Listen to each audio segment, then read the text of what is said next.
Hello, പറയമ്മേ. എടാ, എത്ര പ്രാവശ്യം നിന്നെ ഞാൻ വിളിക്കുന്നത്? നീ എന്താ ഫോൺ എടുക്കാത്ത?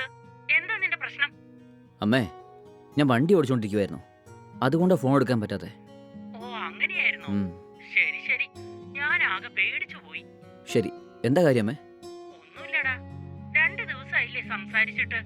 നിനക്കെന്തെങ്കിലും ജോലി തിരക്കായിരിക്കുമെന്ന് കരുതിയിട്ടാ ഞാൻ നിന്നെ വിളിക്കാതിരുന്നത്. നീ ഫ്രീ ആകുമ്പോ വിളിക്കുമെന്ന് വിചാരിച്ചപ്പോ നീയും ഇത്രയും ദിവസമായിട്ടും വിളിച്ചില്ല. എന്നാ ശരി, ഞാൻ തന്നെ വിളിച്ചേക്കാന്ന് കരുതിയിട്ടാ രാവിലെ മുതലേ നിന്നെ വിളിച്ചോണ്ടിരിക്കുന്നത്. ഓ, അങ്ങനെയായിരുന്നു. എനിക്ക് ഓഫീസിൽ അല്പം ജോലി തിരക്കായിരുന്നു അമ്മേ. അതുകൊണ്ടാ എനിക്ക് അമ്മയെ 2 ദിവസം വിളിക്കാൻ പറ്റാത്തെ. അമ്മ വിഷമിക്കൊന്നും വേണ്ട. സമയം കിട്ടുമ്പോൾ ഞാൻ തന്നെ അമ്മയെ വിളിച്ചോളാം. ഒരുപക്ഷെ അമ്മ എന്നെ വിളിക്കുമ്പോൾ എന്നെ കൊണ്ട് എടുക്കാൻ പറ്റിയില്ലെങ്കിലേ ഞാൻ തന്നെ തിരിച്ച് വിളിച്ചോളാം. ശരി മോനെ, ഇടയ്ക്കൊന്ന് വിളിക്കണേ. ആ ശരി അമ്മേ, ഞാൻ രാത്രി വിളിക്കാവേ. ആ ശരി മോനെ. ഓക്കെ അമ്മേ, ബൈ. ആ ചേച്ചി, ആ എന്താ സാറേ, പറയൂ. നിങ്ങളാണ് ഇവിടുത്തെ സ്വീപ്പർ ജോലി ചെയ്യുന്നത് അല്ലേ? അതെ സാറേ, ഞാനാ ഇവിടുത്തെ സ്വീപ്പർ ജോലി ചെയ്യുന്നത്. അതിരിക്കട്ടെ, സാറാണോ ഇവിടുത്തെ പുതിയ താമസക്കാരൻ? അതെ ചേച്ചി. ഇതിനു മുമ്പ് എൻ്റെ ഫ്രണ്ടായിരുന്നു ഈ വീട്ടിൽ താമസിച്ചിരുന്നത്. അവന് ഫോറിനിൽ ജോലി കിട്ടി. അതുകൊണ്ടാണ് എന്നെ ഇവിടെ താമസിക്കാൻ പറഞ്ഞിട്ട് അവൻ ഫോറിനിലോട്ട് പോയത്. അതായിരുന്നോ? എന്നാ ശരി. ചേച്ചി, എനിക്ക് വീട്ടു ജോലി ചെയ്യാൻ ആളെ ആവശ്യമുണ്ട്. നിങ്ങളെ കൊണ്ട് വരാൻ പറ്റുമോ? അത് പിന്നെ എനിക്ക് വരാൻ പറ്റില്ലല്ലോ. കുറച്ചു ദിവസമായി എന്റെ ഭർത്താവിന് തീരെ സുഖമില്ല. രാവിലെ ഈ ബിൽഡിംഗ് മുഴുവൻ ക്ലീൻ ചെയ്ത ശേഷം വീട്ടിലേക്ക് പോയി എന്റെ ഭർത്താവിന് വേണ്ടതൊക്കെ ചെയ്തു കൊടുക്കണം. ആണോ? ശരി, സാറില്ല ചേച്ചി. നിങ്ങൾക്ക് അറിഞ്ഞവരാരെങ്കിലും ഉണ്ടെങ്കിൽ ഒന്ന് ചോദിച്ചു പറയൂ. ആ തീർച്ചയായും, ഞാൻ ആരോടെങ്കിലും ചോദിച്ചിട്ട് പറയാം. അതിരിക്കട്ടെ, നിങ്ങൾ ബാച്ചലർ ആണോ ഫാമിലിയാണോ? ഞാൻ ബാച്ചിലർ ചേച്ചി. അങ്ങനെയാണോ? ഫാമിലി ആണെങ്കിൽ പെട്ടെന്ന് തന്നെ ജോലിക്ക് ആളെ കിട്ടുമായിരുന്നു. ബാച്ചലർ വീടാണെങ്കിൽ ജോലിക്ക് ആളെ കിട്ടാൻ കുറച്ച് ബുദ്ധിമുട്ടാണ്. അയ്യോ, ഞാൻ വളരെ നല്ല ചെക്കനാ ചേച്ചി. ഞാൻ രാവിലെ പോയാൽ വൈകുന്നേരം തിരിച്ചു വരൂ. എനിക്ക് വീട്ടു ജോലി ചെയ്യാൻ സമയമില്ല. അതുകൊണ്ടാണ് ഞാൻ ആളെ ചോദിച്ചത്. ശരി സാറേ, ഞാൻ ആരോടെങ്കിലും ചോദിച്ചിട്ട് ഉടനെ പറയാം. ശരി ചേച്ചി.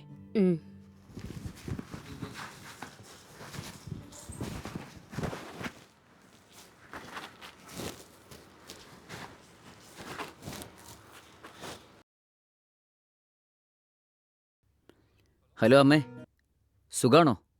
അതെ മോനെ, നിനക്ക് സുഖാണോ? എനിക്കെന്തമ്മേ, ഒരു കുഴപ്പമില്ല. നിനക്കേ കല്യാണം കഴിക്കാനുള്ള പെണ്ണിനെ അന്വേഷിക്കാൻ പറഞ്ഞ് അടുത്തുള്ള ഒരു ബ്രോക്കറിനോട് പറഞ്ഞായിരുന്നു. അയാൾ എത്രയും പെട്ടെന്ന് നല്ലൊരു പെണ്ണിനെ കണ്ടുപിടിച്ച് തരാന്ന് പറഞ്ഞിരിക്കുന്നു. ഓക്കെ അല്ലേ? എന്താമ്മേ, എനിക്കിപ്പോ എന്തിനാ കല്യാണം? നീ എന്താണ് ഇങ്ങനെ സംസാരിക്കുന്നത്? എത്ര ദിവസാന്ന് വെച്ചാ ഇങ്ങനെ ഒറ്റയ്ക്ക് ജീവിക്കുന്നത്? നീ അവിടെ ഒറ്റയ്ക്ക് കിടന്ന് കഷ്ടപ്പെടുന്നത് ഓർക്കുമ്പോ എനിക്ക് വല്ലാത്ത വിഷമം തോന്നുക മോനെ. ഞാൻ പെണ്ണ് അന്വേഷിച്ചാ അതും വേണ്ട. നീ ഏതെങ്കിലും പെണ്ണിനെ കണ്ടുപിടിച്ച് അതിനെ കല്യാണം കഴിപ്പിച്ച് തരാന്ന് വെച്ചാ അങ്ങനെയും സംഭവിക്കുന്നില്ല.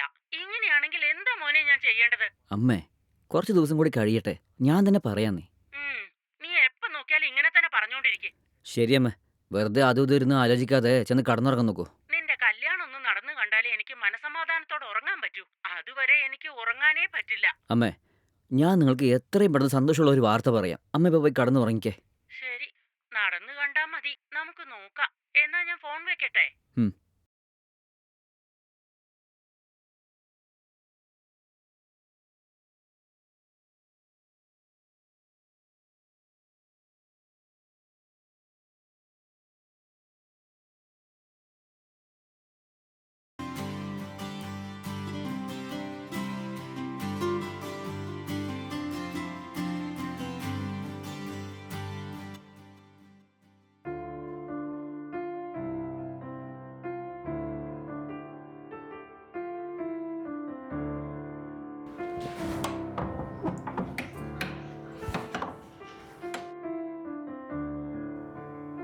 സാറേ, വരൂ ചേച്ചി, പറയൂ. ഞാൻ ജോലിക്ക് ആളെ ചോദിച്ചിരുന്നില്ലേ? ആരെങ്കിലും കിട്ടിയോ ചേച്ചി? ആ കാര്യത്തെക്കുറിച്ച് സംസാരിക്കാനാ ഞാൻ വന്നത്. എന്റെ വീടിന്റെ അടുത്ത് തന്നെ ഒരു പെൺകുട്ടിയുണ്ട്. ആ പെൺകുട്ടിക്ക് ജോലിയൊന്നും ഇല്ലാതെ അവള് വീട്ടിലാ ഉള്ളത്. അവളോട് ചോദിച്ചപ്പോ അവള് സമ്മതിച്ചിട്ടുണ്ട്. ആണോ? ശരി ചേച്ചി. അവര് ഫുഡൊക്കെ നല്ല ടേസ്റ്റ് ആയിട്ട് ഉണ്ടാക്കില്ലേ? ആ കുട്ടിക്ക് പാചകമൊക്കെ നന്നായി അറിയാം. ഞാൻ വേണമെങ്കിൽ ഇപ്പൊ തന്നെ കൂട്ടിക്കൊണ്ടുവരാം. സാറൊന്ന് നേരിട്ട് സംസാരിച്ചിരുന്നെങ്കിൽ എന്നു മുതൽക്കാ വരേണ്ടതെന്ന് അറിയാമായിരുന്നു. അയ്യോ ഇപ്പൊ വേണ്ട, എനിക്ക് ഓൾറെഡി ഓഫീസിലേക്ക് സമയമായി. നാളെ രാവിലെ അവരെ ഇവിടേക്ക് നേരത്തെ വിളിച്ചോണ്ട് വരും. അവരോട് നമുക്ക് അപ്പം സംസാരിക്കാം. അങ്ങനെയാണോ? എന്നാ ശരി സാറേ, ഞാൻ നാളെ രാവിലെ നേരത്തെ കൂട്ടിക്കൊണ്ടുവരാം. ശരി ചേച്ചി. ഉം.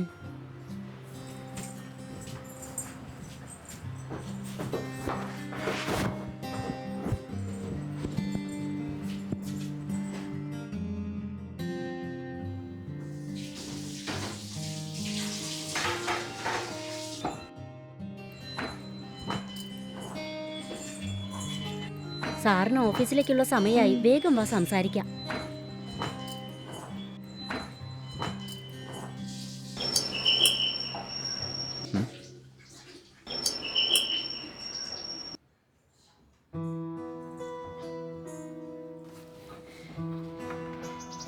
ആ നിങ്ങളായിരുന്നോ? പറയൂ. ഞാൻ വീട്ടുജോലിക്ക് വേണ്ടി ഒരു പെൺകുട്ടിയെ കൊണ്ടുവരാന്ന് പറഞ്ഞില്ലേ, അത് ഇവളാണ്. ആണോ ചേച്ചി? ശരി, അതോട്ട് വരൂ. സാരമില്ല സാറേ, ഇവിടെ നിന്നോളാം. ഇവളുടെ പേര് കീർത്തന എന്നാ. വളരെ നല്ല കുട്ടിയാ. സാർ ഇവൾക്കൊരു ജോലി നൽകിയിട്ടുണ്ടെങ്കിൽ വീട് നന്നായി നോക്കിക്കോളൂ. എന്നാ ശരി, അവർക്ക് ഓക്കെ ആണെങ്കിൽ ഇന്നലെ ജോലിയിൽ ജോയിൻ ചെയ്യോ? ഇന്ന് വേണ്ട സാറേ, നാളെ നല്ല ദിവസമാണ്. നാളെ മുതൽക്ക് ജോലിക്ക് കയറിക്കോട്ടെ. എന്താ, ശരിയല്ലേ? ശരി ചേച്ചി, നാളെ തന്നെ ഒന്ന് ജോലിക്ക് ചേരാൻ പറയൂ. അതിരിക്കട്ടെ, ഇവര് ശമ്പളം എത്രയാണ്? സാർ എന്താ തരാൻ ഉദ്ദേശിക്കുന്നത് അതാദ്യം പറയൂ. അതിനെക്കുറിച്ച് എനിക്കൊന്നും അറിയില്ല ചേച്ചി. നിങ്ങൾക്ക് എത്ര വേണം പറയൂ ചേച്ചി. ഞാൻ വീട്ടുജോലിക്കായിട്ട് ആദ്യമായിട്ട് ഇങ്ങോട്ടാണ് വരുന്നത്. അതുകൊണ്ട് പുറത്തൊക്കെ എങ്ങനെയാ ശമ്പളം വാങ്ങിക്കുന്നതെന്ന് എനിക്ക് അറിയില്ല. നിങ്ങൾക്ക് എത്ര തരാൻ പറ്റുമോ പറഞ്ഞോളൂ, കുഴപ്പമില്ല. ആണോ? അങ്ങനെയാണെങ്കിൽ ശരി. നിങ്ങളെ കൊണ്ട് എത്ര നേരം ജോലി ചെയ്യാൻ പറ്റും അതാദ്യം പറയൂ. ദിവസവും രാവിലെ എപ്പോഴാ ജോലിക്ക് വരേണ്ടതെന്ന് പറയൂ. അത് വെച്ചേ എനിക്ക് സമയം പറയാൻ പറ്റൂ. നിങ്ങൾ ദിവസം രാവിലെ 7 മണിക്ക് വന്ന് വീട്ടു ജോലി ചെയ്തിട്ട് പോയിക്കണം. അതിരിക്കട്ടെ, നിങ്ങളുടെ വീട് ഏത് ഭാഗത്തുള്ളത്? എന്റെ വീട് ഇവിടെ വളരെ അടുത്താണ് സർ. 5 മിനിറ്റിൽ ഇവിടെ എത്താൻ പറ്റും. അങ്ങനെയാണോ? വളരെ നല്ലത്. അങ്ങനെയാണെങ്കിൽ രാവിലെ എനിക്ക് ടിഫനും രാത്രി ഡിന്നറും എനിക്ക് ഉണ്ടാക്കി തരാൻ പറ്റുമോ? ഉച്ചയ്ക്ക് ഞാൻ ഓഫീസിൽ തന്നെ കഴിക്കും, അതുകൊണ്ട് ഉണ്ടാക്കേണ്ട ആവശ്യമൊന്നുമില്ല.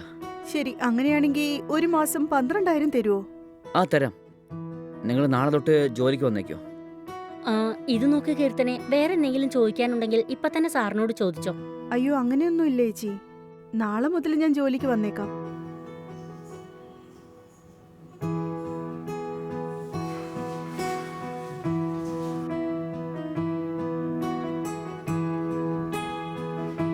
നമസ്കാരം സാർ. നിങ്ങളാണോ? വരൂ, അതോട് വരൂ.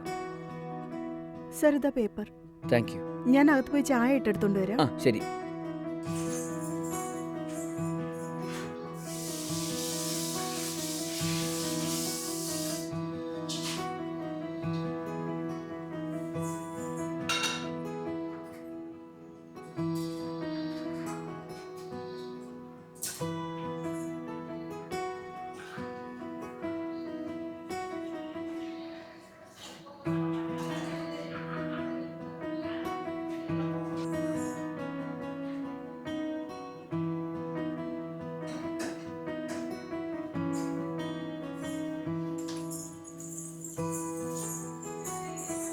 സർ, ഇതാ ചായ.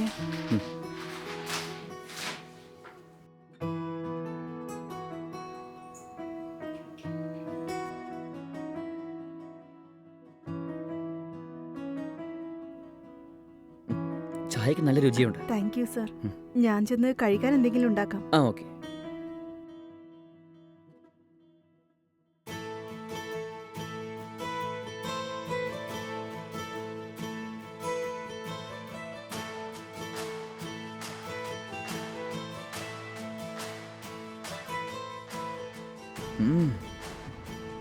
ഭൂരിയും കൊള്ളം കേട്ടോ. Thanks sir.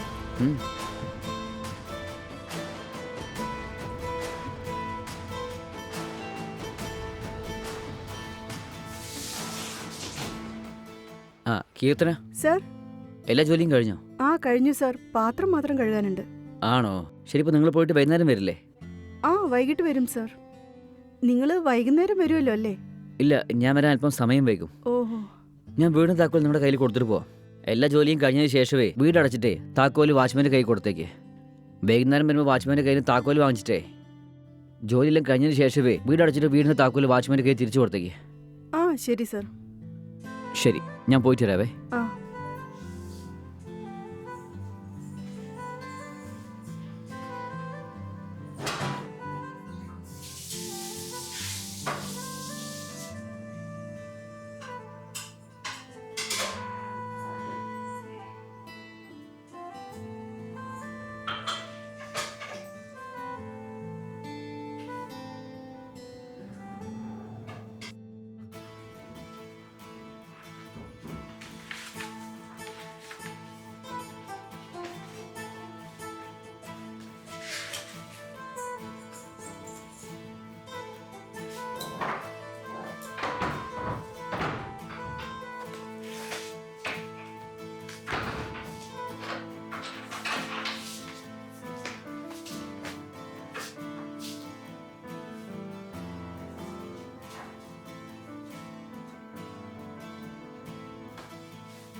ഹലോ. ആ പറയാമേ. എന്തൊക്കെയുണ്ട് മോനെ, സുഖമല്ലേ? ആ എനിക്ക് സുഖമാണമ്മേ. അമ്മയ്ക്ക് സുഖമാണോ? എനിക്ക് സുഖാണ് മോനെ. നീ ഭക്ഷണം വല്ലതും കഴിച്ചായിരുന്നോ? ആ ഇപ്പോഴാ കഴിച്ചമ്മേ. എടാ, നീ എത്ര ദിവസത്തേക്കെന്ന് വെച്ചാ ഹോട്ടലിൽ നിന്ന് കഴിക്കുന്നത്? ഇങ്ങനെ പോയാൽ നിനക്ക് വല്ല അസുഖവും വരും. ഒരു കല്യാണം കഴിച്ചിരുന്നെങ്കിൽ വീട്ടിൽ നിന്ന് തന്നെ കഴിക്കായിരുന്നില്ലേ? അമ്മേ, ഇന്ന് തൊട്ട് വീട്ടിലെ ജോലി ചെയ്യാൻ ആൾ വന്നിട്ടുണ്ട്. അതൊരു ഭക്ഷണം നല്ല രുചിയായിട്ട് ഉണ്ടാക്കുന്നുണ്ട്. രാവിലത്തെ ടിഫന്, രാത്രിയിലെ ഡിന്നർ എല്ലാം അടിപൊളിയാണ്. ഇപ്പോഴാണ് വയറ് നിറച്ച് കഴിച്ചിട്ട് വന്ന് കടന്നത്. അമ്മ എന്തിനാ എന്നെ കുറിച്ച് ഓർത്ത് വെറുതെ വിഷമിക്കുന്നേ? എടാ, എന്തൊക്കെയായാലും ഭാര്യ വെച്ചുണ്ടാക്കി തരുന്ന പോലെ വരൂ. എത്രയും പെട്ടെന്ന് ഒരു കല്യാണം കഴിക്കാൻ നോക്ക്. എന്നാലേ എനിക്ക് മനസമാധാനം കിട്ടും. ശരി, നോക്കാം. ശരി ശരി, കിടന്നുറങ്ങിക്കോ. നമുക്ക് രാവിലെ സംസാരിക്കാം. ശരി അമ്മേ.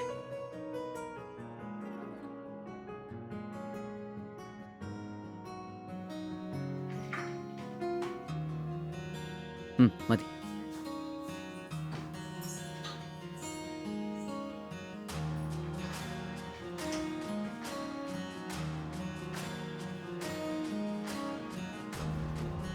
ബിരിയാണി നല്ല ടേസ്റ്റ് ഉണ്ട്. Thank you sir.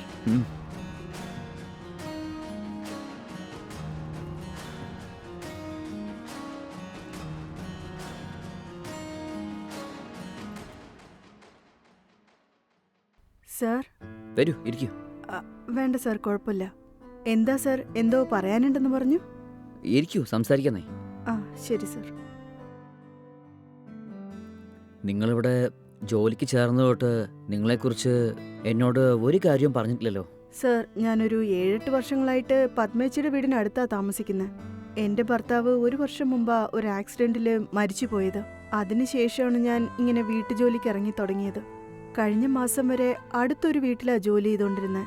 ആ വീട്ടിലെ ഓണർ എന്നോട് മോശമായിട്ട് പെരുമാറാൻ തുടങ്ങി. അന്ന് മുതൽ ഞാൻ ആ വീട്ടിൽ ജോലിക്ക് പോയിട്ടില്ല സർ. ഞാനും കുറേ ദിവസങ്ങളായിട്ട് ഒരുപാട് ജോലി അന്വേഷിച്ചു, പക്ഷെ ഒന്നും സെറ്റായില്ല. അതിനുശേഷമാണ് പത്മേച്ചി നിങ്ങളെക്കുറിച്ച് പറഞ്ഞത്.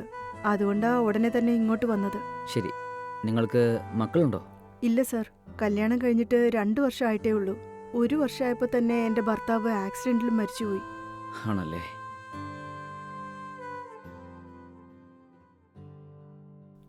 എന്തു പറ്റി സർ? എന്നോടെന്തോ സംസാരിക്കണമെന്ന് പറഞ്ഞു. എന്താ സർ കാര്യം? നിങ്ങൾ തെറ്റിദ്ധരിക്കില്ലെങ്കിൽ എനിക്ക് നിങ്ങളോടൊരു കാര്യം സംസാരിക്കണം. എന്താ സർ അത്? നിങ്ങളെ കണ്ടപ്പോൾ തന്നെ എനിക്ക് വളരെ ഇഷ്ടപ്പെട്ടു. നിങ്ങൾക്ക് സമ്മതമാണെങ്കിൽ നിങ്ങളെ കല്യാണം കഴിക്കാമെന്ന് വിചാരിക്കുന്നു. എന്ത്? പെട്ടെന്ന് എന്താ സാർ പറ്റിയത്? എന്താ ഇങ്ങനെയൊക്കെ സംസാരിക്കുന്നേ? എനിക്ക് നിങ്ങളെ ഒരുപാട് ഇഷ്ടപ്പെട്ടു, അതുകൊണ്ടാ. സർ, ഞാനും നിങ്ങളും തമ്മിൽ എങ്ങനെയാ സർ സെറ്റ് ആവുക? ഞാൻ ഇവിടെ ജോലിക്ക് വന്നിട്ട് കുറച്ച് ദിവസമല്ലേ ആയുള്ളൂ. ഇന്നാ ഞാൻ എന്നെക്കുറിച്ച് നിങ്ങളോട് പറയുന്നത് തന്നെ. അപ്പോഴേക്കും എന്നോടിങ്ങനെ കല്യാണ അഭ്യർത്ഥന നടത്തിയാൽ എന്ത് ചെയ്യാനാ സർ? എന്താണെന്നറിയില്ല, നിങ്ങളെ കണ്ട ദിവസം തൊട്ട് നിങ്ങളെൻ്റെ ലൈഫ് പാർട്ണർ ആയാൽ നന്നാവെന്ന് വിചാരിച്ചു. നിങ്ങൾക്ക് ഓക്കെ ആണെങ്കിൽ എൻ്റെ വീട്ടിൽ ഇതിനെക്കുറിച്ച് ഇപ്പം തന്നെ സംസാരിച്ച് നിങ്ങളെ കല്യാണം കഴിച്ചോളാം. ഞാനും നിങ്ങളെപ്പോലെ തന്നെ 3 കൊല്ലം മുമ്പ് എനിക്കും കല്യാണമായതാ. പക്ഷേ എൻ്റെ ഭാര്യയ്ക്ക് സുഖമില്ലാണ്ടായി മരിച്ചുപോയി. അവൾ മരിച്ചത് തൊട്ട് ഞാനിപ്പോൾ ഇവിടെ ഒറ്റയ്ക്കാണ്. എൻ്റെ വീട്ടിലെല്ലാവരും എന്നെ വേറൊരു കല്യാണം കഴിക്കാൻ വേണ്ടി ടോർച്ചർ ചെയ്യാണ്. പക്ഷേ എനിക്ക് താല്പര്യമില്ല. പക്ഷെ നിങ്ങളെ കണ്ടപ്പോൾ എനിക്ക് വളരെ ഇഷ്ടപ്പെട്ടു. സർ, നിങ്ങളിങ്ങനെ പെട്ടെന്ന് ചോദിച്ചതുകൊണ്ട് എന്താ ഉത്തരം പറയേണ്ടതെന്ന് എനിക്ക് മനസ്സിലാവുന്നില്ല സർ. എൻ്റെ ഭർത്താവ് മരിച്ചത് പിന്നെ ഞാൻ ഒറ്റയ്ക്കാണ് താമസം. എനിക്ക് ബന്ധുക്കളായിട്ട് ആരുമില്ല. എനിക്കിപ്പോൾ തുണയായിട്ടുള്ളത് പത്മേച്ചി മാത്രമാ. എന്നെക്കുറിച്ച് എന്തെങ്കിലും സംസാരിക്കണമെങ്കിൽ പത്മേച്ചിയോട് പറഞ്ഞാൽ മതി. പത്മേച്ചി എൻ്റെ കൂടെ പറഞ്ഞ ചേച്ചിയെ പോലെയാ. പത്മേച്ചി എന്ത് പറഞ്ഞാലും ഞാനത് അനുസരിക്കാതിരിക്കില്ല. ശരി, ഞാനിതിനെക്കുറിച്ച് പത്മചേച്ചിയോട് സംസാരിക്കാം. അത് പിന്നെ ചേച്ചി, എനിക്ക് കീർത്തനയെ ഒരുപാട് ഇഷ്ടമാണ്. ഞാൻ കീർത്തനയെ ഉടൻ തന്നെ കല്യാണം കഴിക്കാമെന്ന് വിചാരിക്കുന്നു.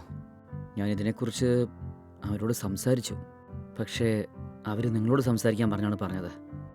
നിങ്ങളുടെ തീരുമാനമാണ് അവരുടെ തീരുമാനം ഒന്ന് ഉറപ്പിച്ച് പറഞ്ഞു. അതുകൊണ്ടാണ് നിങ്ങളുടെ അഭിപ്രായം അറിഞ്ഞതിന് ശേഷം വേണം എനിക്കിതിനെക്കുറിച്ച് എൻ്റെ വീട്ടിൽ സംസാരിക്കാൻ.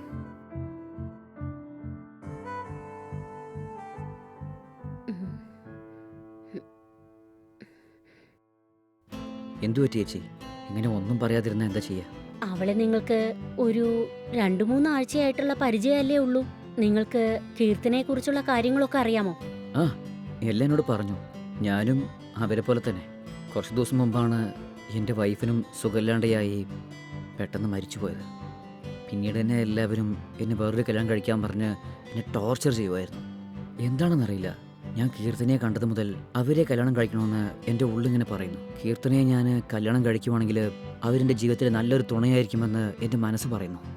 ആ, നല്ല തീരുമാനം എടുത്തിരിക്കുന്നത്. കുറെ കാലമായി കീർത്തന എന്റെ അയൽവക്കത്താ താമസിക്കുന്നത്. അവള് ശരിക്കും ഒരു നല്ല പെൺകുട്ടിയാണ്. നിങ്ങൾ മുഖാന്തരം അവൾക്കൊരു നല്ല ജീവിതം കിട്ടുവാണെങ്കിൽ ശരിക്കും എനിക്ക് നല്ല സന്തോഷമുണ്ട്.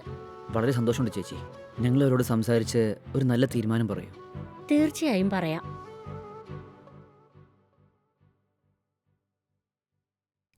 എടി പറയടി, ഇതിനെക്കുറിച്ച് നീ എന്താ തീരുമാനിച്ചിരിക്കുന്നത്?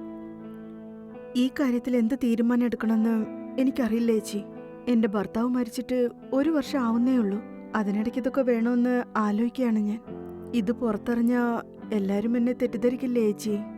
അതോർക്കുമ്പോഴാ പേടിയാവുന്നേ. എടി, നീ എന്തിനാ മറ്റുള്ളവരെ കുറിച്ച് ചിന്തിച്ച് വെറുതെ ടെൻഷൻ ആവുന്നത്? എത്ര കാലം വെച്ചാ ഇങ്ങനെ ഇരിക്കാൻ പോകുന്നത്? ആ ചെറുക്കനെ കണ്ട ശരിക്കും നല്ലൊരു കുടുംബത്തിൽ പറഞ്ഞ ചെക്കനെ പോലെയാ ഉള്ളത്. അവൻ അവനെ പറ്റി എല്ലാ കാര്യങ്ങളും എന്നോട് തുറന്നു പറഞ്ഞു. എന്റെ അഭിപ്രായത്തിൽ നീ അവനെ കല്യാണം കഴിച്ചിട്ടുണ്ടെങ്കിൽ നിന്റെ ജീവിതം സന്തോഷമായിരിക്കും. ഇന്നത്തെ കാലത്ത് ഒരു പെണ്ണിനെ ഒറ്റയ്ക്ക് ജീവിക്കാൻ വളരെ ബുദ്ധിമുട്ടാണ്. നിന്റെ പഴയ ജീവിതമൊക്കെ മറന്നിട്ട് ഇനിയുള്ള കാലം സന്തോഷമായിരിക്കും. ഒരു ചേച്ചിയുടെ സ്ഥാനത്തുനിന്നാ പറയുന്നത്. നീ ഒന്ന് ആലോചിച്ചു നോക്ക്. നീയും അവനും എത്രയും പെട്ടെന്ന് കല്യാണം കഴിച്ച് 2 പേരും സന്തോഷമായിരിക്കുന്നത് എനിക്ക് കാണണം. നീ ഇത്രയും കാലം ഒറ്റയ്ക്ക് കഷ്ടപ്പെട്ടത് മതി. അവന്റെ കൂടെ പുതിയൊരു ജീവിതം ആരംഭിക്ക്. മനസ്സിലായോ? ചേച്ചി പറയുന്നൊക്കെ എനിക്ക് മനസ്സിലാവുന്നുണ്ട്. പക്ഷേ ഏയ്, എന്താ ഇത്രയ്ക്ക് ആലോചിക്കാൻ? ഞാൻ പറയുന്നത് അങ്ങ് കേട്ടാ മതി. എല്ലാം നിന്റെ നല്ലതിനു വേണ്ടിയാ പറയുന്നത്. എത്രയും പെട്ടെന്ന് അവനെ കല്യാണം കഴിക്കാൻ നോക്ക്. മനസ്സിലായോ?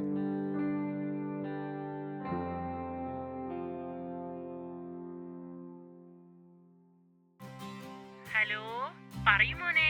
ഹലോ. അമ്മേ. ആ പറയടാ, കഴിച്ചോ? ഞാൻ കഴിച്ചു. അമ്മ കഴിച്ചോ? അതേ മോനെ, ഇപ്പൊ കഴിച്ചു കഴിഞ്ഞേ ഉള്ളൂ. അമ്മേ, ഞാൻ അമ്മയോടെ ഒരു പ്രധാനപ്പെട്ട കാര്യത്തെക്കുറിച്ച് സംസാരിക്കാൻ പോവാണ്. ആ പറയുമോനെ, എന്താ കാര്യം? അമ്മ എന്നെ എപ്പോൾ നോക്കിയാലും നീ എപ്പോഴാ കല്യാണം കഴിക്കാൻ പോകുന്നെന്ന് ചോദിച്ചുകൊണ്ടേയിരിക്കില്ലേ? അതെ, ഇന്നും കൂടി ഞാൻ ആ ബ്രോക്കറിനെ കണ്ട് കാര്യം പറഞ്ഞേ ഉള്ളൂ. ഓ, അങ്ങനെയാണോ? ഇനിയേ ഈ കല്യാണ ബ്രോക്കറിനെയൊക്കെ വീട്ടിലേക്ക് വിളിച്ചു വരുത്തിയേ ഈ പെണ്ണ് കാണുന്ന പരിപാടിയൊക്കെ നിർത്തിയേക്കേ. ഏയ്, എന്താടാ, എന്താ പറ്റിയത് നിനക്ക്? നീ എന്താ ഇങ്ങനെ പറയുന്നത്? നീ എന്താ കല്യാണം കഴിക്കാതെ സന്യാസത്തിന് പോകുകയാണോ? അങ്ങനെ വല്ലതുമാണോ നിന്റെ മനസ്സില്? അമ്മേ, എനിക്കിവിടെ ഒരു പെൺകുട്ടിയെ ഇഷ്ടമാണ്.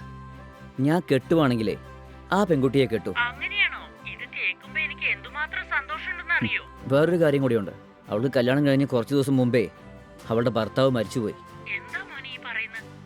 അതെ അമ്മേ, ഞാൻ ആ പെൺകുട്ടിയെ കല്യാണം കഴിക്കുവാണെങ്കിലേ അവളുടെ ലൈഫ് മാത്രമല്ല എൻ്റെ ലൈഫും ഹാപ്പി ആയിരിക്കും തോന്നുന്നു അമ്മേ. ശരി, നിനക്ക് കുഴപ്പമൊന്നുമില്ലെങ്കിൽ പിന്നെ എനിക്കെന്ത് കുഴപ്പം?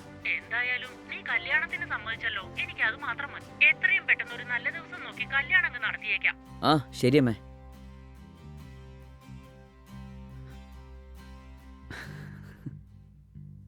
പത്മ ചേച്ചി, നിങ്ങൾ കീർത്തിനോട് സംസാരിച്ചോ? ആ ഞാൻ അവളോട് സംസാരിച്ചു. അവരെന്താ പറഞ്ഞത്? കീർത്തനയ്ക്ക് ഈ കല്യാണത്തിന് സമ്മതാണ്. പക്ഷേ സാറിന്റെ വീട്ടിൽ ഇതിന് സമ്മതിക്കോ? എൻ്റെ വീട്ടിൽ ഞാൻ എന്ത് പറഞ്ഞാലും സമ്മതിക്കും. നന്നായി. എന്നാ എത്രയും പെട്ടെന്ന് നല്ലൊരു ദിവസം നോക്കി കല്യാണം നടത്തിയേക്കാം. വളരെ സന്തോഷമുണ്ട് ചേച്ചി.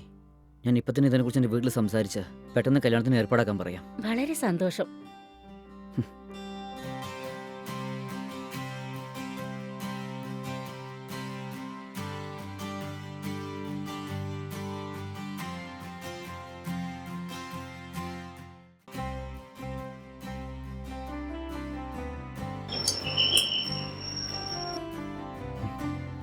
അകത്തേക്ക് വരും.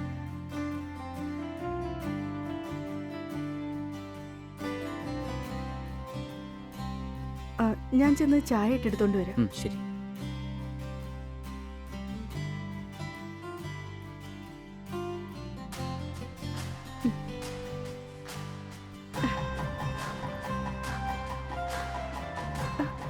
ഇനി നീ ഈ വീടിന്റെ ജോലിക്കാരിയല്ല, ഈ വീടിന്റെ മഹാറാണിയാണ്.